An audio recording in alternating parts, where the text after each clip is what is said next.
దేవుని పరిశుద్ధ నామానికి మహిమ కలుగునుగాక. యేసయ్య పరిశుద్ధుడు, పరిశుద్ధుడు. మనల్ని పరిశుద్ధులుగా ఉండమన్నాడు. దానికి కావలసిన సామర్థ్యాన్ని ఆయన దయచేశాడు. చూడండి, ప్రకటన గ్రంథం 3:20 హృదయం అనే తలుపునొద్ద యేసు తట్టుచున్నాడు. ఆయన తట్టుతూ ఆయనతో కలిసి భోజనం చేయాలని ఆశిస్తున్నాడు. నన్ను సేవించండి. మీకు రక్షణ కావాలి, రక్షణ అవసరం. కఠినాత్ములు ఎందరూ బండ హృదయాలు కరగాలంటే ఎంతో కన్నీటి ప్రార్థన, ఉపవాస ప్రార్థన అవసరం ఉన్నది. కఠిన హృదయాలు బద్దలవ్వాలంటే ఆయన హృదయం దగ్గరుండి తడుతున్నాడు. రాయ్యా, రండి, మీరు వస్తే రక్షణ పొందుకుంటారు, యుగయుగాలు దేవుడితో ఉంటారు. ఓర్పు మిమ్మల్ని ఎంతగా బలపరుస్తుందంటే, ప్రేరేపించు శక్తి వాక్యపు శక్తి మిమ్మల్ని బలపరుస్తుంది. ఆయన హృదయమందు తడుచున్నాడు. రండి, మీరు వస్తే మీ జీవితాలు బాగుపడతాయి, మీరు బహుగా విస్తరిస్తారు, అభివృద్ధి చెందుతారు, ఫలిస్తారని దేవుడు చెప్తున్నాడు. మీరు బలం పొందుకోవాలని దేవుడు హృదయం ముందుండి తడుచున్నాడు.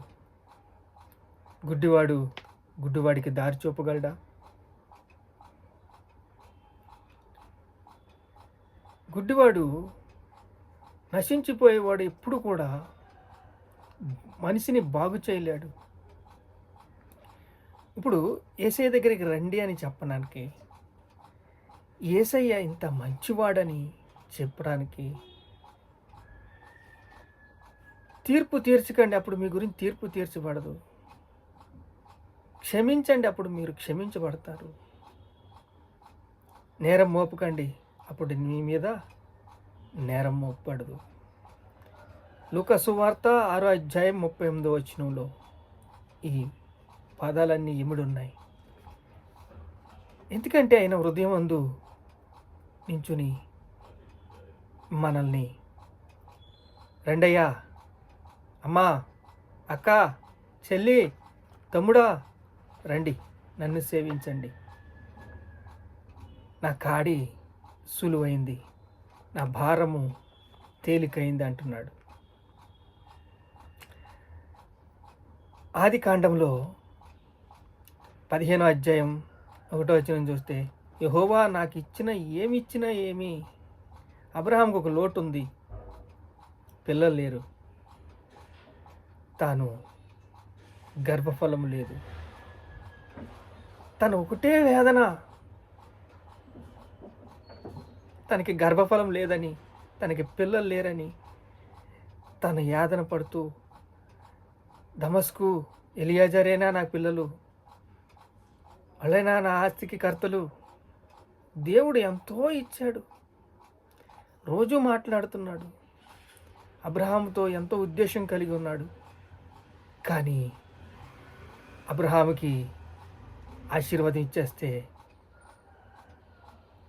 అది అటుకుని వెళ్ళిపోతాడని, అబ్రహాముతో దేవుని సంకల్పము, అనాది సంకల్పము ఏమిటంటే, ఒక మనిషి కావాలి, ఆ మనిషి నీతిమంతుడై ఉండాలి, ఆ మనిషి కుమారుణ్ణి అడిగితే ఇవ్వాలి. అది దేవుడి ఆలోచన. ఇప్పుడు అడిగితే ఇస్తాడు అబ్రహాం. ఇప్పుడు అబ్రహాము ఎక్కువ స్నేహం చెయ్యాలి. అందుకే తీర్పు తీర్చకండి, మీ గురించి తీర్పు తీర్చబడదు. క్షమించండి, అప్పుడు క్షమించబడతారు. నేరం మోపకండి, మీ మీద నేరం మోపు. గుడ్డివాడు గుడ్డివాడికి దారి చూపలేడు. దేవుని ప్రేమను, దేవుని ఓర్పును, దేవుని సహనాన్ని మీరు తెలుసుకోకుండా ముందుకి వెళ్ళలేరు. చూడండి, ఆయన జీవితము ఎలా ఉందంటే గర్భఫలం లేదు. యెహోవా వాక్యం అతని ఎద్దుకు వచ్చి దర్శించి, భయపడకు అబ్రహామా, నీ వారసులు, నీ గర్భమందు పుట్టిన వారసులే నీకు. అక్కడ పైన ఆకాశం చూడు, ఎన్ని నక్షత్రాలునే, నీ సంతానం అలా అవుతుంది. నేను ఆమె అంటే అబ్రహాము దేవుణ్ణి నమ్మెను, అది అతనికి నీతిగా ఎంచబడ్డది. నీతిమంతుడు బహు ఫలాలు ఫలిస్తాడు.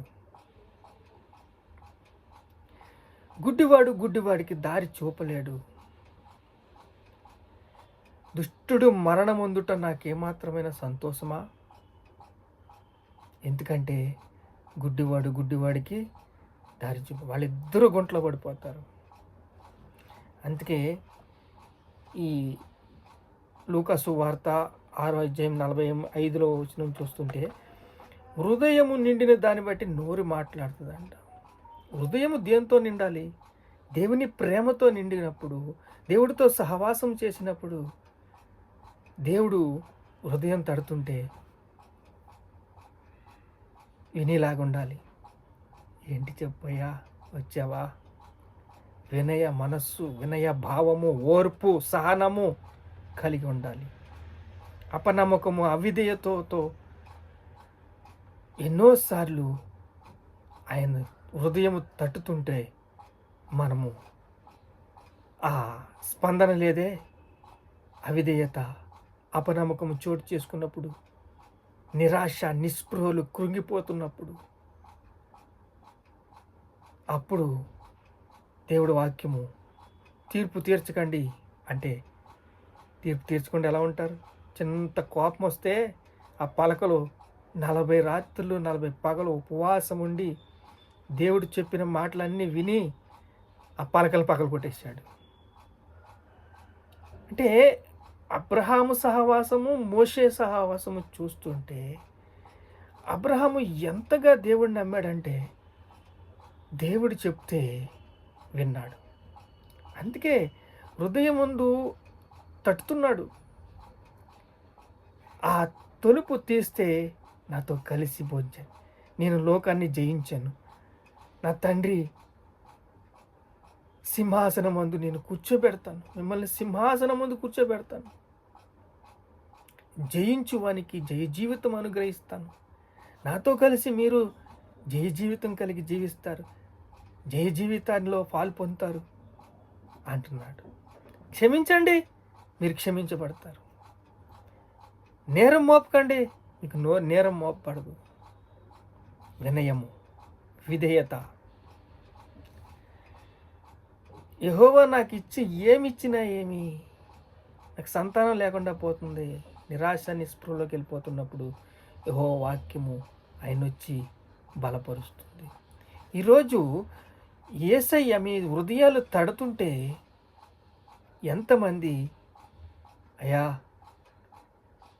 నీ మాట వింటాను అని ఎంతమంది ఉన్నారు? ఎందుకంటే ఆయన నీతిమంతులుగా ఆయన రక్తం ఇచ్చి కొన్నాడు. ఆయన రక్తం ఇచ్చి కొని ఆయన పరిశుద్ధపరిచి పవిత్రపరిచి మన యందు జాలి పడుతున్నాడు, ప్రేమించాలని చూస్తున్నాడు. ఆయన ప్రేమతో అడుగుతున్నాడు, హృదయం ముందు నిలబడి, అయ్యా నీతో కలిసి భోంచేస్తాను, నా వాక్యాన్ని పంచుకుంటావా, నా వాక్యాన్ని సేవిస్తావా, నా వాక్యానుసారంగా జీవిస్తావా, నా కట్టడలు అనుసరిస్తావా, నా మాటలు వింటావా, నన్ను బలపరుస్తావా, నన్ను బలపరచమంటే ఆరాధిస్తావా?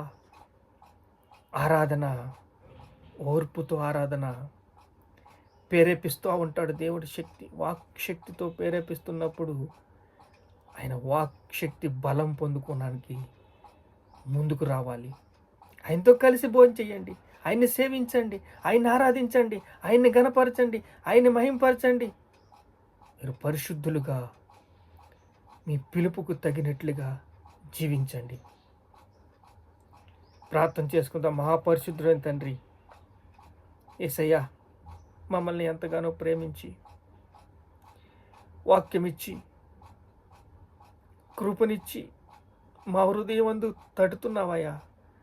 అబ్రహాము జయించాడు, తన కుమారుణ్ణే చనిపోయినా బ్రతికించగలడని నమ్మాడయ్యా. అంతగా నువ్వు అబ్రహాంతో సహవాసం చేశావు. గడ్రాలైనప్పటికీ, పిల్లలు లేనప్పటికీ అబ్రహాము అంతగా నమ్మాడంటే దేవుడుగా నమ్మాడు. విశ్వాసం లేకుండా దేవుడికి ఇష్టడై ఉండటం అసాధ్యము. అబ్రహాము దేవుడిని నమ్మిను, అతనికి నీతిగా ఎంచబడినాను. ఈరోజు అయ్యా, మా హృదయమందు తలుపు తడుతున్నావు. స్తోత్రాలయ్యా, స్తోత్రాలయ్యా, స్తోత్రాలయ్యా. ఘనత, మహిమ, ప్రభావాలు మీకే చెల్లిస్తున్నాము తండ్రి. ఆమేన్.